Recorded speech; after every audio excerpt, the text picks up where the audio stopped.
Noah Emmerich, qu'on a vu également au cinéma dans The Truman Show, Copland, Wind Talker, Super 8. À ses côtés, l'actrice Zoé Saldana, qu'on a bien sûr vu dans Star Trek de J.J. Abrams et Avatar, Robert Altman, Michael Mann, et qui a tourné avec Vincent Perez. À ses côtés, Monsieur James Caan, qu'on ne présente plus, acteur fétiche de Coppola et qui est venu, qui joue aussi dans 1941, le film du président du jury. It's very prevalent now because I've become very negative about the films of today, and that's why we get a chance to do a film of the 70s with talent like this. I was very fortunate in the 70s to work with the best actors, the best directors, and the best cinematographers, etc. And they had a beginning, a middle, and an end, which was something very odd. And that I find today, like my son, is not going to have those opportunities because it seems like most of the films that they're doing in Hollywood anyway are these big franchise movies. And basically, that's it. All the independent films that I read are the ones that that grab me. Other stories with a beginning, a middle, and an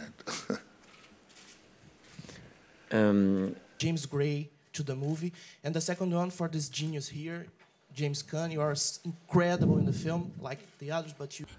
Usually, when I work, I try to empty, as it were, myself. I empty myself.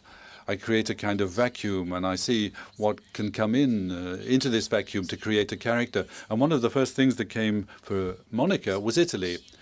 And without even thinking, I said to Guillaume, "Don't you think it would be interesting if she was Italian?" And so we decided that she should be Italian.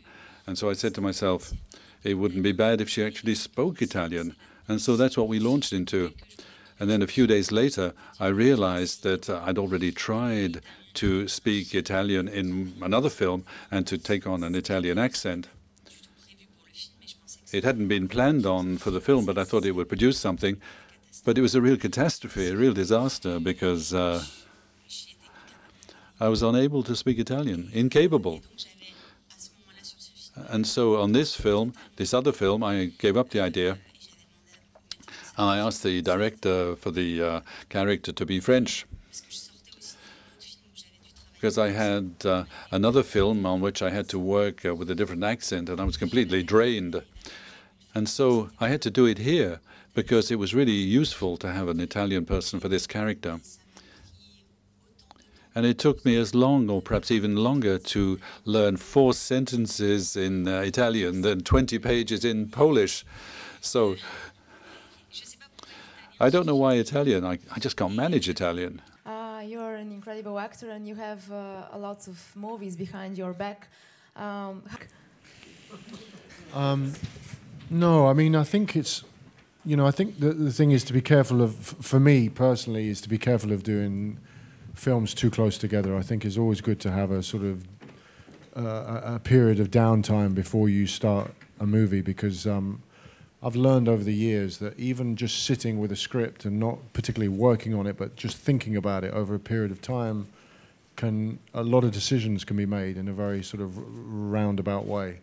And so it's always, the longer I have with a piece of material, the better I feel when I come to actually shoot it. I'm not one of those actors who likes to turn up and just attack it, very quickly and make decisions quickly. I like to sit with it for a time, and so I have to be very careful about trying not to do films too close together. Thank you to the whole team, and good luck for this evening.